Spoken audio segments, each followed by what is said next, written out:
가장 힘이 좋은 중장비에는 어떤 것이 있을까? 땅을 사정없이 내려치는 거대한 무게추부터 콘크리트 미분쇄기까지, 이 장비들이 탄생하고 존재하는 목적은 오직 한 가지다. 임무 달성에 거슬리는 것은 가차없이 파괴하라. 지금부터 괴력의 헤비급 파괴자들을 만나보자.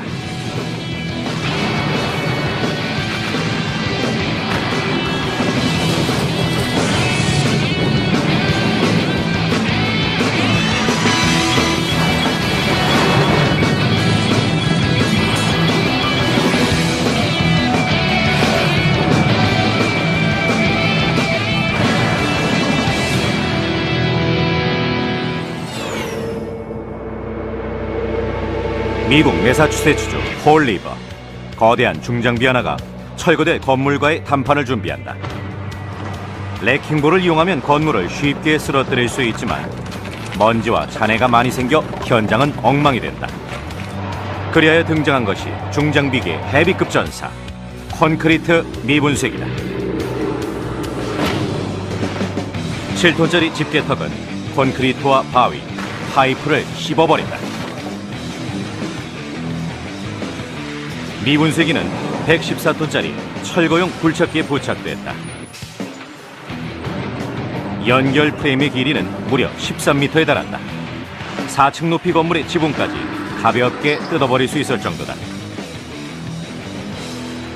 집게턱을 최대로 벌리면 높이는 180cm, 너비는 120cm, 깊이는 90cm에 이른다. 이는 냉장고를 통째로 집어삼킬 만한 규모다.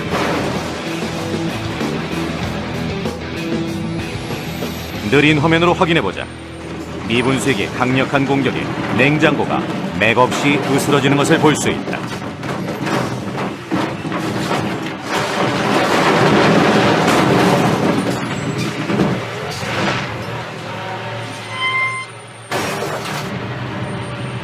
미분쇄기는 특정 표적만을 강타해 파괴할 수도 있다.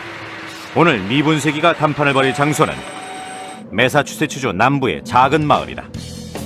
미션, 폐기된 재분소를 철거하라. 불도저로 쉽게 허물 수 있는 조립식 공장과는 달리 이 재분소는 화강암 부벽과 철근 콘크리트, 그리고 강철로 건축된 튼튼한 요새다. 최대한 빨리 저 3층짜리 건물을 허물어야 합니다. 저렇게 큰 건물을 철거하는 건 결코 쉬운 일이 아닙니다. 미분쇄기까지 동원해서 건물을 부수는 게 자주 있는 일은 아니에요. 오늘 저희가 맡은 작업을 하기 위해선 꼭 필요한 장비죠. 먼지가 날린다고 불평하는 사람들도 있기 때문에 가능한 한 동네 주민들에게 피해가 가지 않도록 건물을 철거하는 게 중요합니다. 마침내 가장 튼튼한 건축 자재와 중장비계 헤비급 전사 간의 결투가 시작된다. 전사를 이끌고 전투에 나선 장군은 굴착기 기사 에디 올렛이다. 정말 보고도 믿기지 않는 장비예요. 뭐든지 단숨에 으스러뜨리고 산산조각 내버릴 수 있습니다. 콘크리트 미분쇄기 이전엔 이 장비의 파워나 속도를 흉내낼 수 있는 것은 아무것도 없었다. 대체 어떤 점이 특별한 것일까? 바로 강력한 집게턱이다. 미분쇄기는 사무용 책상 10배 크기에 달하는 5톤짜리 콘크리트 덩어리를 들어올릴 수 있다. 그리고 원하는 지점에 떨어뜨린다. 정확도는 100%다.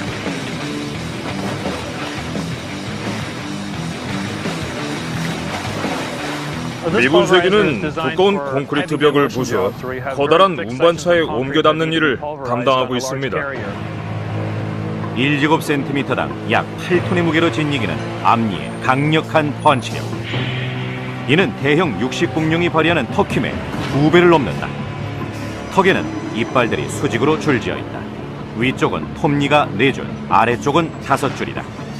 미분쇄기는 마치 괴물처럼 1.5m 두께의 건축자재를 와작와작 씹어버린다. 가장 큰 장점은 언제든 날카로운 새 부품으로 교체할 수 있다는 것이다. 미분쇄기는 공성망치로도 쓸 수 있을 만큼 다재다능하다. 내려치는 힘은 무려 8,000N 이상이다. 이는 1.5m짜리 캐비닛을 13cm로 눌러버릴 만한 힘이다.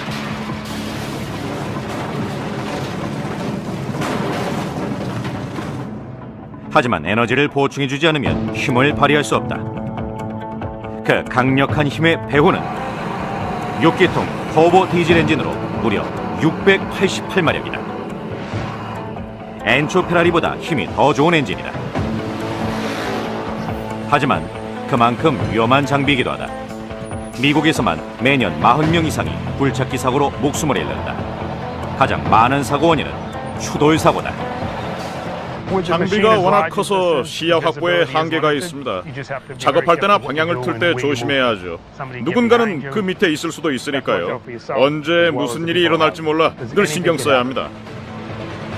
에디는 먼저 재분소 귀퉁이에서 건물 잔해를 으깨기 시작한다.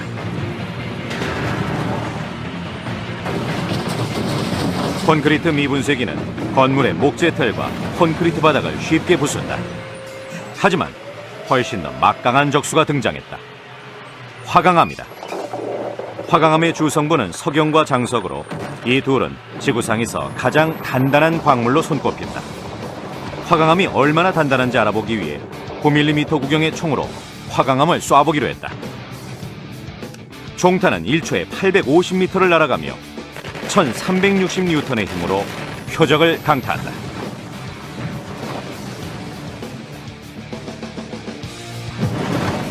화강암은 전혀 부서지지 않았다. 반면 아래 놓여있던 콘크리트 블록은 산산조각 났다.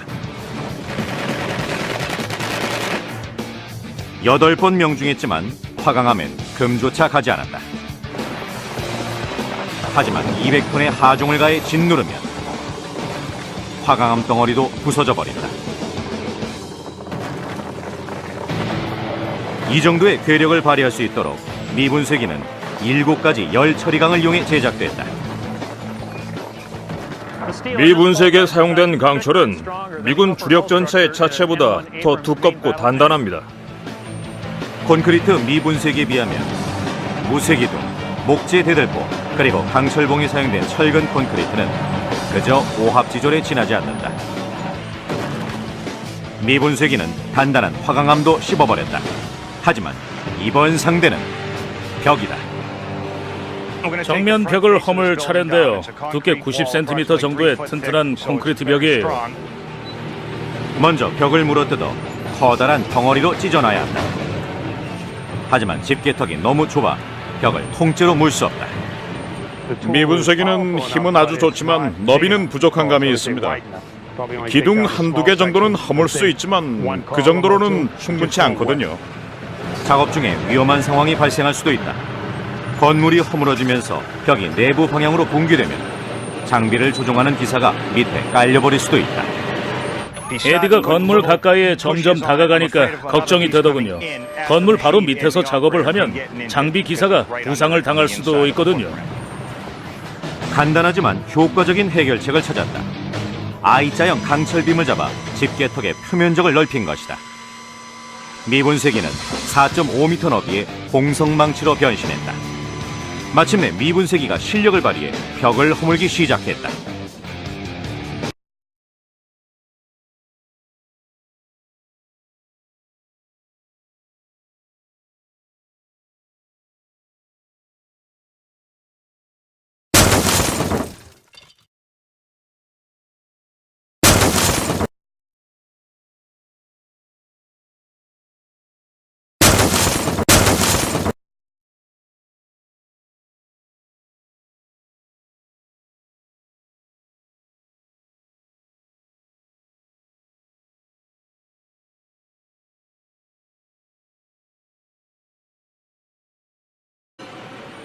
강철빔 덕분에 완벽한 망치로 변신했고 벽은 맥없이 허물어졌어요. 콘크리트 미분쇄기 덕분에 쓰레기나 다름없는 폐건축 자재가 황금으로 변신할 수 있다.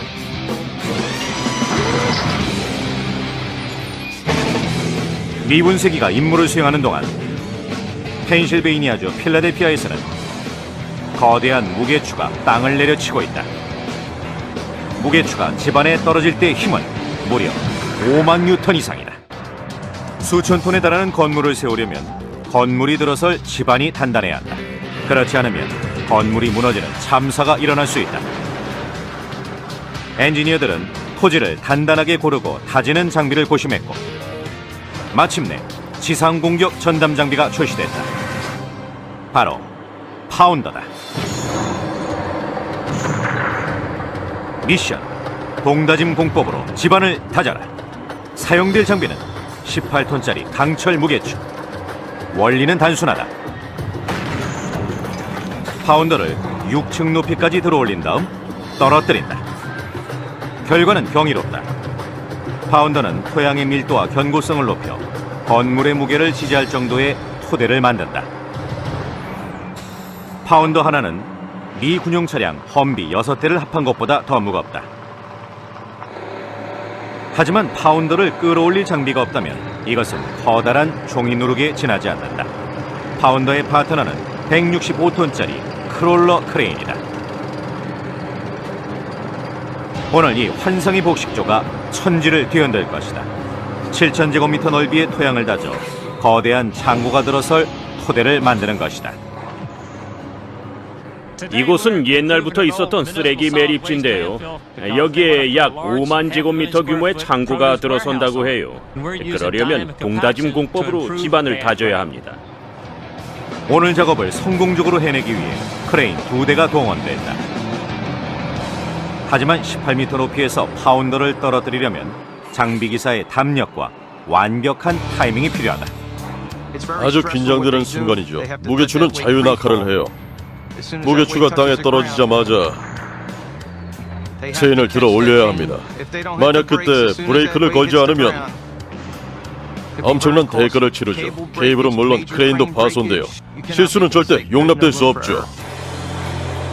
최고의 성능만큼 그만한 위험도 따른다.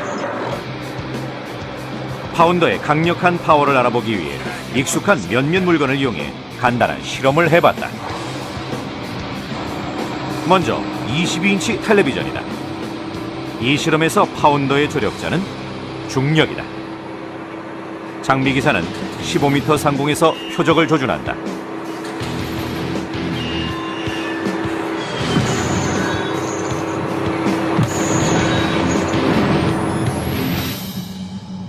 (18톤짜리) 파운더가 닿자마자 텔레비전 프레임은 떨어져 나갔고 브라운관은 증발하듯 사라졌다. 파운더를 치워보면 텔레비전이 얼마나 처참하게 부서졌는지 여실히 드러난다.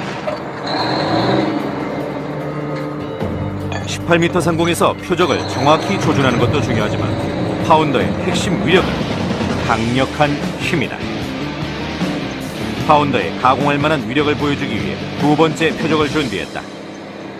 2톤 무게의 SUV 차량이다.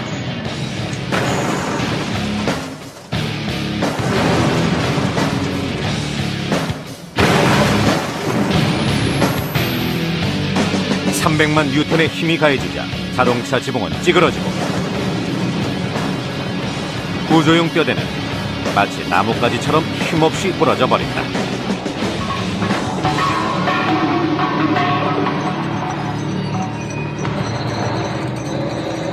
하지만 파운더의 진정한 위력은 땅 위가 아니라 땅 아래에서 발휘된다. 땅속 3m에서 7m 깊이까지 그 효과가 도달할 수 있습니다. 파운더의 충격파가 땅속까지 제대로 도달하지 않으면 토양은 제대로 다져지지 않는다. 충격파가 땅속을 적절히 관통하게 하려면 파운더를 떨어뜨리는 지점을 치밀하게 계산해야 한다.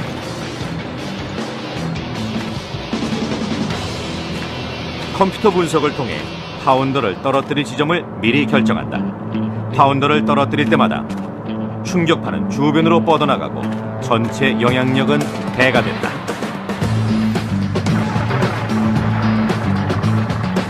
따라서 매번 파운더가 떨어질 때마다 충격 여파는 더 강하게, 더 넓게, 더 깊이 퍼진다.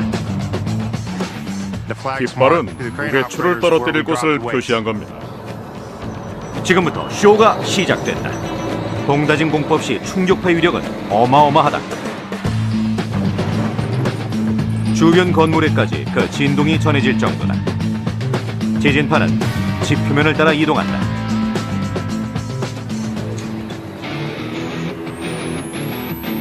느린 화면으로 확인해보자. 지진파가 지나는 동안 실제로 땅이 흔들린다. 충격파의 시작점은 명백하다. 그렇다면 그 끝은 어딜까? 파운더가 떨어질 때 생성되는 진동을 측정하기 위해 지진계가 사용된다. 지진계는 모든 진동을 기록으로 남겨줍니다. 따라서 어떤 진동이 현장을 벗어나 어디로 이동하는지 정확히 알 수 있죠.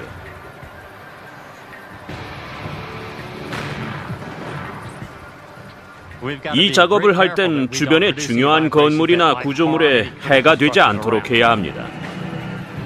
지진계를 확인한 결과 주변 건물은 안전할 것임을 알 수 있었다. 파운더에 의해 발생하는 충격파는 집안이 불안한 쓰레기 매립지를 바위처럼 단단하고 안정적인 부지로 변모시킬 것이다.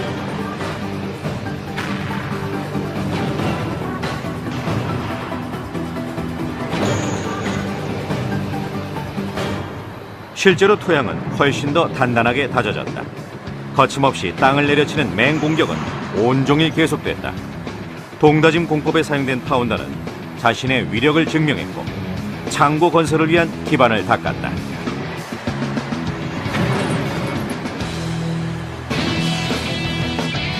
파운더가 땅을 다져가는 동안 미국 북부 공업지대 러스트벨트에서는 돌과 물이 합동작전을 펼쳐 세계에서 가장 단단한 알루미늄을 단조하고 있다. 초음속 비행이라는 극한의 환경을 견디려면 전투기는 강하면서도 가벼운 물질로 제작돼야 한다. 그런 군납 조건을 만족시킨 것이 고품질 알루미늄이다. 이런 중요한 물질은 어디서 만드는 것일까? 오하이오주 클리블랜드에 자리한 A사 공장을 찾았다. 이것은 3만 5천 톤 무게의 수압 단조 프레스다. 금속 단조는 단단한 알루미늄 덩어리를 두드려 원하는 모양으로 만드는 과정이다. 군납 표준을 통과하기 위해 이 회사에서는 초대형 알루미늄 단조 프레스를 세웠다. 장비 자체의 높이는 10층 건물보다 높다. 정말 대단한 장비예요. 말이 필요 없죠. 약 7천 톤의 강철로 만들어진 단조 프레스. 누르는 압력은 무려 7천만 톤에 이른다. 미국 전체에 단 넉 대뿐인데 그중 2대가 클리블랜드에 있습니다. 오늘 단조 프레스가 임무 수행에 돌입한다. 세계에서 가장 위협적인 전투기 F-35를 제작할 알루미늄을 만드는 것이다. 합동 타격 전투기를 제작할 때 필요한 칸막이 벽을 만드는 겁니다. 칸막이 벽은 F-35의 날개와 엔진실을 만들 때 가장 기본이 되는 구조물이다. 칸막이 벽 하나만 해도 무게는 2톤이 넘고 길이는 7m에 이른다. 칸막이 벽은 전투기의 물리적인 형체를 잡아주는 역할을 합니다. 먼저 기름과 물을 이용해 금형의 유막을 만든다. 이런 윤활 작업을 하지 않으면 단조된 알루미늄 제품이 금형에 붙어버린다. 윤활유를 바른 다음 700도의 온도로 가열하는데 그 뜨거운 열에 불꽃이 일어날 정도다. 화면을 느리게 재생해보면 단조 프레스가 얼마나 위험한 장비인지 확인할 수 있다. 하지만 단조 알루미늄은 강도가 300%나 증가하므로 그만한 가치가 있다. F-35는 위험한 공중전에 출격할 전투기입니다. 따라서 그 정도 압력을 견딜 만한 재질로 제작돼야 하죠. 불길과 유황이 가라앉으면 알루미늄 합금 덩어리가 등장한다. 윤활 과정이 끝난 후엔 단조 작업에 들어갑니다. 먼저 알루미늄 덩어리를 700도로 가열한다. 그러면 또 다른 특수 장비가 등장하고 열을 받아 부드러워진 알루미늄을 단조 금형 위에 놓는다.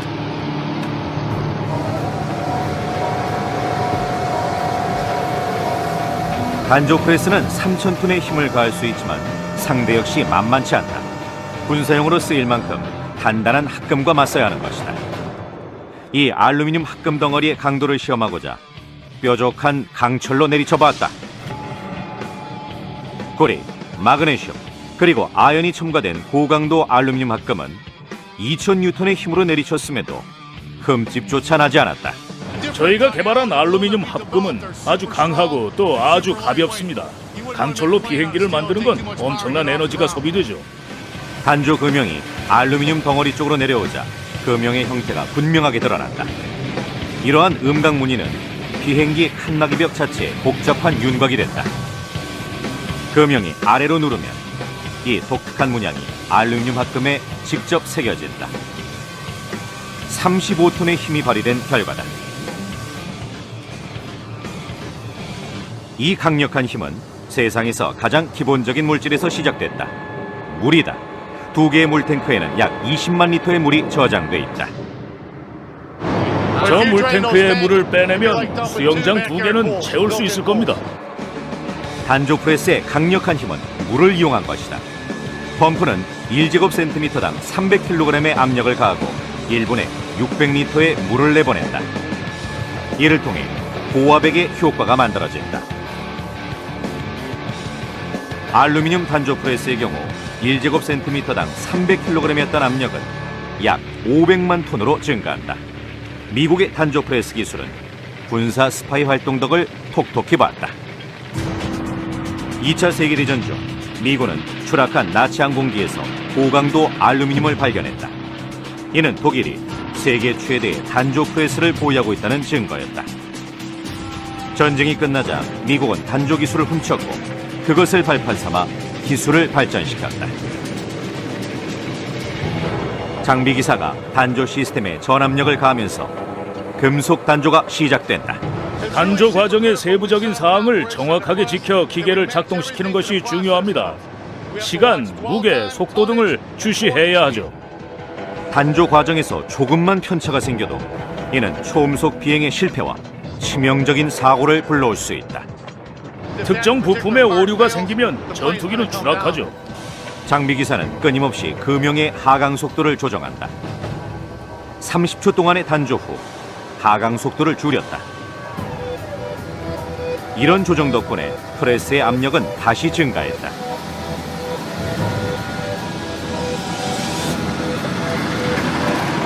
(30cm였던) 알루미늄 판의 두께는 40% 정도 줄었다. 정확히 15톤의 압력이 알루미늄을 짓눌렀다. 이 압력은 금속의 깊숙한 곳까지 영향을 미치고 원소 구조는 바뀌기 시작한다. 알루미늄 원소는 서로 자리를 이동해 보다 더 안정적인 자리를 잡는다. 금속의 구조는 좀 더 단단하게 향상된다. 전투기의 2톤짜리 칸막이 벽이 단 1분 13초 만에 만들어졌다. 이제 알루미늄을 빼낼 시간이다. 이곳에서 단조하는 물질은 무엇보다 정확하고 강도가 높습니다. 이것들은 항공기나 군용 운송 수단을 만들 때 핵심적인 물질 중 하나죠. 마침내 특수팔이 등장해 단조 알루미늄을 금형에서 꺼낸다. 공군은 늘 강하고 가벼운 알루미늄을 요구한다. 제가 이곳에서 오래 일했는데 단조 프레스는 그야말로 물건 중에 물건이에요. 수압 단조 프레스의 대단한 활약은 앞으로도 계속될 것이다.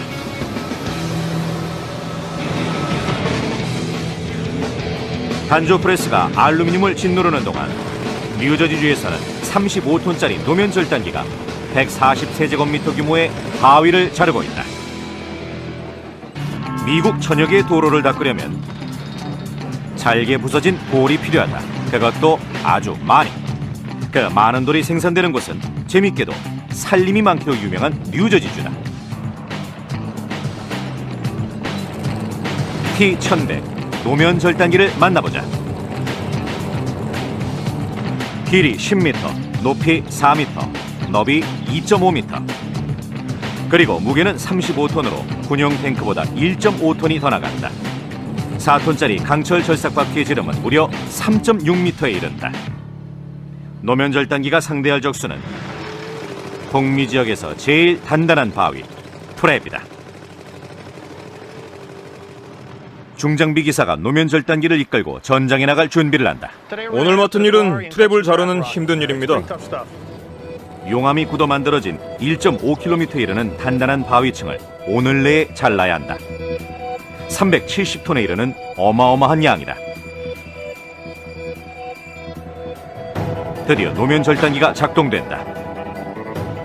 하지만 트랩을 자르는 것으로 일이 끝나는 것이 아니다. 도로 건설에 사용될 수 있도록 트랩을 잘게 부숴야 한다. 잘게 부순 트랩을 시멘트나 아스팔트에 혼합하면 내구성이 강한 도포제가 된다. 도로를 닦으려면 트랩이 필요하고 트랩을 얻으려면 노면 절단기가 꼭 있어야 하죠. 트랩은 꼭 필요한 물질이지만 기존의 장비로는 채굴하기가 너무 어려웠다. 최근까지 토목기사들은 주로 공기 해머를 이용했다. 비교적 약한 바위층에 끌을 밀어넣어 1분에 1500회 바위를 강타하는 방식이다. 1회 강타할 때 힘은 40N 이상이다. 콘크리트를 뚫기엔 충분한 힘이지만 트랩처럼 용암이 굳어 형성된 바위에 대항하기엔 만족스럽지 못했다. 노면 절단기와 공기 해머는 근본적으로 다르다. 노면 절단기는 일반적인 전기톱과 같은 원리로 작동된다. 25cm짜리 단강 톱날이 있는 원형 전기톱은 1분에 4,800회 회전한다. 화면을 느리게 재생해보자. 톱날은 나무를 갉아내는 것이 아니다. 톱니날이 지날 때마다 나무를 잘라내는 것이다. 노면 절단기는 똑같은 과정으로 트랩을 자른다. 물론 위력은 훨씬 더 강력하다. 이런 강한 힘의 원천은 365마력 터보 디젤 엔진이다. 노면 절단기의 위력을 가늠해보고자 오크나무로 만든 단단한 소파를 잘라보기로 했다.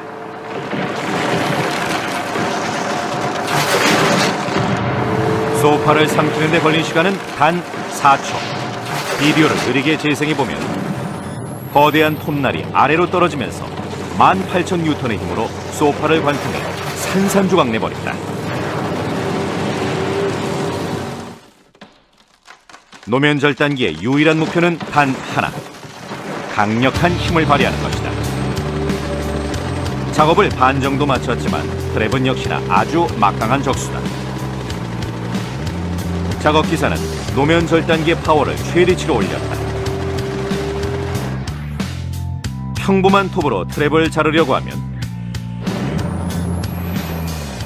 작은 상처조차 생기지 않는다.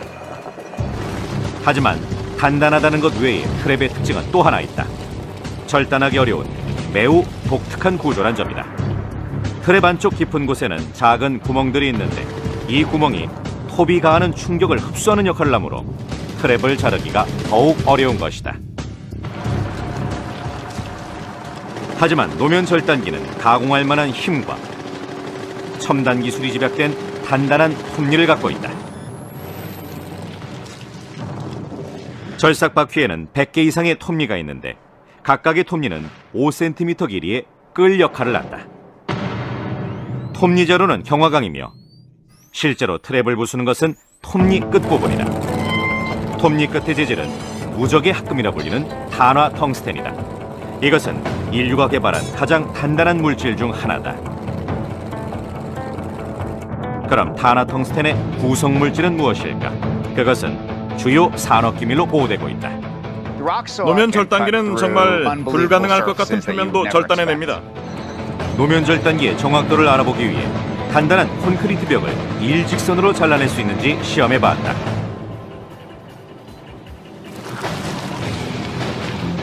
느린 화면으로 확인해보자. 노면 절단기의 톱날이 부딪힐 때마다 콘크리트가 잘려나가는 것을 볼 수 있다. 최종 결과는 더욱 놀랍다. 이 괴물 같은 장비는 높이 4.5m, 두께 90cm의 콘크리트 벽에 정확한 자상을 냈다. 채석장에 해가 저물기 시작하고 노면 절단기는 마지막 트랩 몇 미터를 잘라내는 중이다. 장비 기사들은 오늘의 할당량을 거의 해치웠다. 우리 사회에 도로가 필요한 이상 노면 절단기는 앞으로 계속 트랩을 채굴해낼 것이다. 중장비계의 걸작으로 인정한다. 노면 절단기가 트랩을 부수는 동안 남쪽으로 약 500km 떨어진 곳에서는 거대한 중장비 한 쌍, 철도 침목을 산산조각 내고 있다.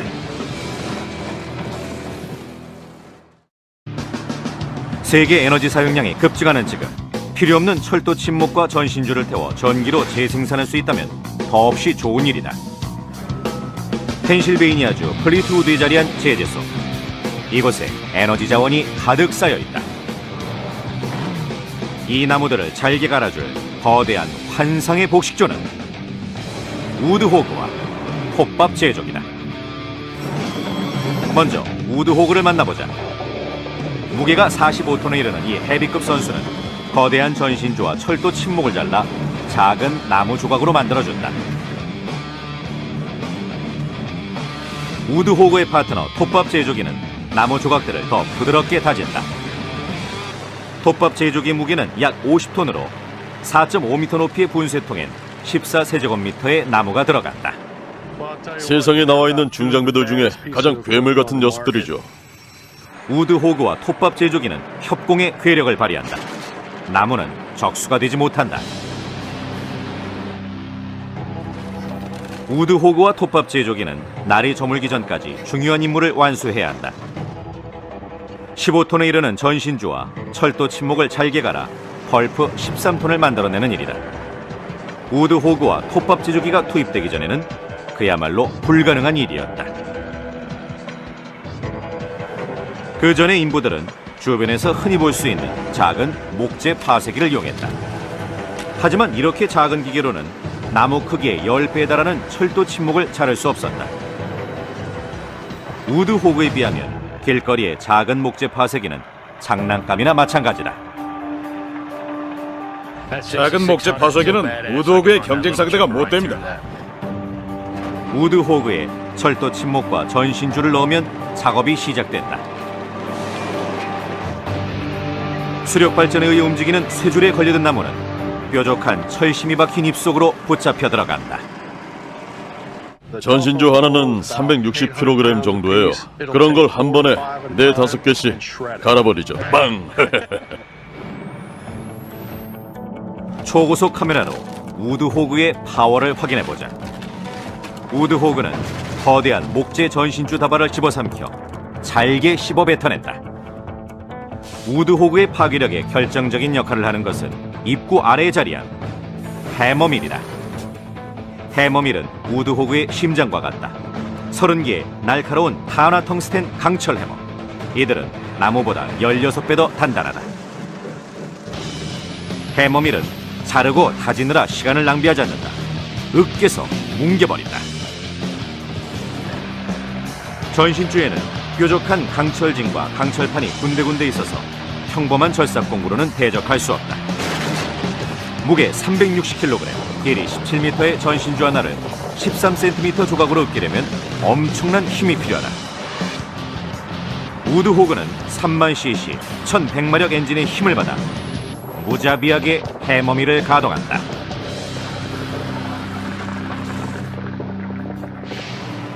우드호그는 어느새 첫 번째 전신주 뭉치를 땔감으로 잘게 부셔놨다. 다음 단계는 이 나무 조각들을 우드호그의 파트너 톱밥 제조기로 보내는 것이다. 하지만 한 가지 문제가 있다. 바로 전신주에 들어있던 강철 조각과 강철징이 그대로 남아있다는 것이다. 이것들을 처리하지 않으면 톱밥 제조기가 고장날 수도 있다. 일부만 손상돼도 장비는 못 쓰게 돼요. 해결 방법은 거대한 자석이다. 나무 조각들이 우드호그 밖으로 배출되면 톱밥 제조기는 전자석으로 컨베이어를 흘른다. 이런 방법으로 철이 포함된 나무 조각들을 골라내는 것이다. 철 조각이 남아있을수록 기계 고장이 잦습니다. 철을 골라낸 다음 45톤 무게의 톱밥 제조기가 작업에 착수한다. 나무를 분쇄하는 것이다. 제가 지금까지 본 것 중에 가장 거대하고 무시무시한 장비예요. 어마어마한 양을 단번에 해치우죠. 톱밥 제조기는 매시간 30가구에 하루 동안 전기를 공급할 만큼의 펄프를 만든다. 11분마다 14m짜리 트레일러 한 대를 채울 정도의 톱밥이 나옵니다. 우드호그와 마찬가지로 톱밥 제조기의 힘의 근간은 해머밀이다. 4.5m 높이의 통이 회전할 때 해머밀은 탄화 텅스텐의 강력함을 이용해 나무 조각들을 가루로 분쇄해버린다. 5톤의 힘으로 나무 조각을 지리기면 가루가 될 수밖에 없다. 해머밀 안으로 들어가는 순간 산산이 가루가 되는 거죠.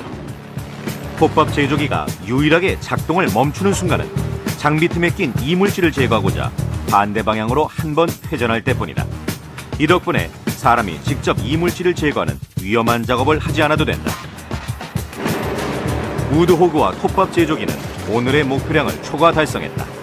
전신주와 철도 침묵 16톤은 목재 펄프로 재탄생됐다.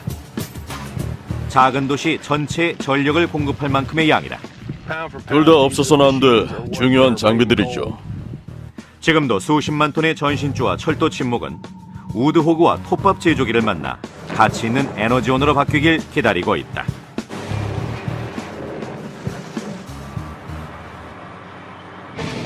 철도 침묵들이 분수될 차례를 기다리는 동안 버몬트주의 그린 산맥에서는 북미 지역에서 가장 거대한 채석장 동력 사슬톱이 돌아가고 있다.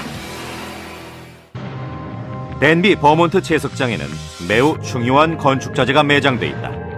대리석이다. 16만 제곱미터에 이르는 세계 최대 대리석 채석장입니다. 이 채석장은 100년이 넘는 기간 동안 세계 최고 품질의 건축 자재용 대리석을 공급했다.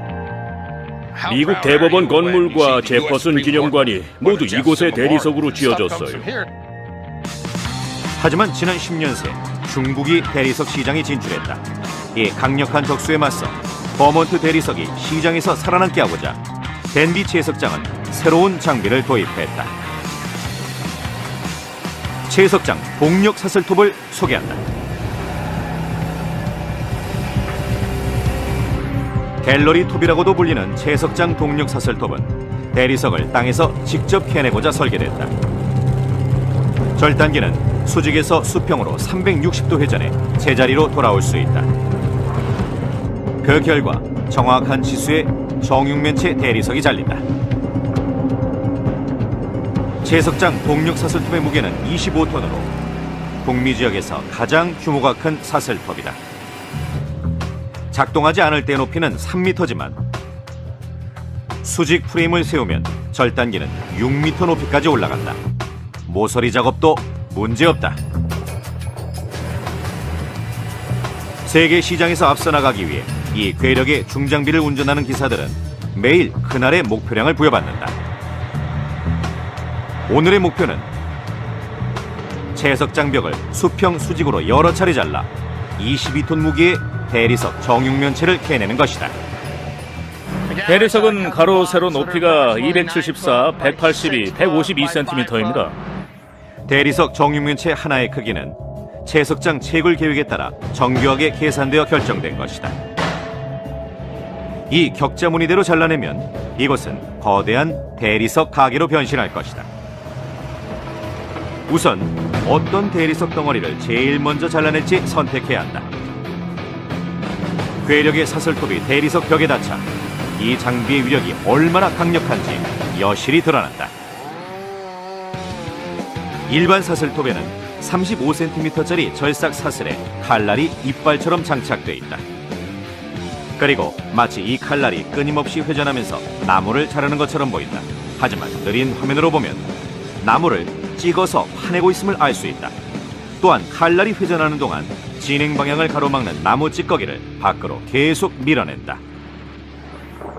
채석장 동력 사슬톱의 원리도 똑같다. 다만 화강암처럼 매우 단단한 물질을 잘라야 하는 만큼 더 힘이 좋아야 한다. 대리석은 지구상에서 발견되는 물질 중 가장 밀도가 높은 물질 중 하나로 채굴 과정도 위험하다. 36kg짜리 대리석 덩어리가 1.8m 높이에서 떨어지면 인간의 두개골이 으스러질 정도다.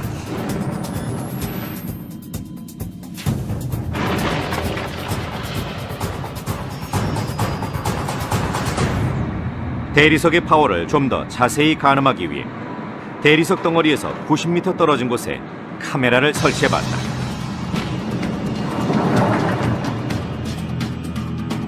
화면 오른쪽 위에 인부를 주목해보자. 덩어리가 바닥에 떨어지자 충격은 가히 폭발적이다.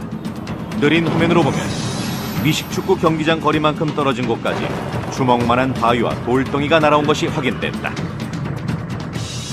채석장 안에는 이런 위험 요소가 곳곳에 산재해 있다. 대리석은 그만큼 단단하고 위험한 물질이므로 장비 기사는 멀리 떨어진 곳에서 원격으로 동력 사슬톱을 조정한다. 마치 컴퓨터 게임을 하듯이 원격 조종 장치를 이용합니다. 25톤짜리 장비를 새끼손가락을 이용해 움직이는 거죠. 동력 사슬톱이 벽을 자른다. 톱날은 수평으로 움직였다가 다시 방향을 바꾼다. 단단한 대리석이 동력 사슬톱이라는 강력한 적수를 만난 것이다. 하지만 채석장에서 동력 사슬톱이 싸워야 할 대상은 또 있다. 대리석을 잘라나가는 동안 더 강력한 상대가 나타났다. 석영이다. 대리석 속에 크리스털 정맥처럼 뻗어있는 석영. 동력 사슬톱이 석영을 만나면 값비싼 칼날이 파손될 수 있다. 대리석보다 단단한 물질을 만나면 요란하게 헛바퀴만 돌 수 있어요. 이런 문제를 예방하고자 동력 사슬톱의 톱날은 다차원적 접근법을 취해 설계됐다. 동력 사슬톱은 1분에 단 52회 회전하는데 톱날이 배치된 각도는 각각 다르다. 이런 각도는 절단폭을 의미하는 커프와 연결된다. 톱날의 배치각이 클수록 커프는 커진다. 이런 각도 덕분에 절단폭은 톱날 자체보다 더 커지고 더 단단한 물질을 만났을 때도 톱날이 손상되지 않게 해준다. 절단기의 체인도 매우 단단한 물질로 만들어졌다. 다결정질의 다이아몬드인데요. 여성들이 선망하는 다이아몬드가 아닌 인조 물질이죠. 절삭 톱날에는 합성 다이아몬드가 여러 층을 이루고 있다. 바깥층의 다이아몬드가 닳아 없어지면 또 다른 날카로운 다이아몬드 층이 드러나 작업에 사용된다. 이 두 가지 특성 덕분에 채석장 동력 사슬톱은 성질이 다른 물질을 만나더라도 작업을 계속할 수 있다.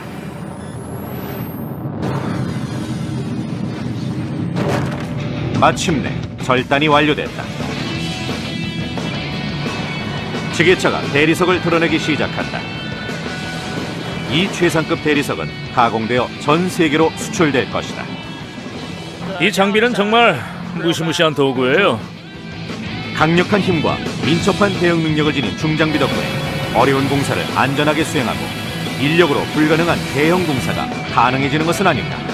이것이 중장비의 또 하나의 위력이다.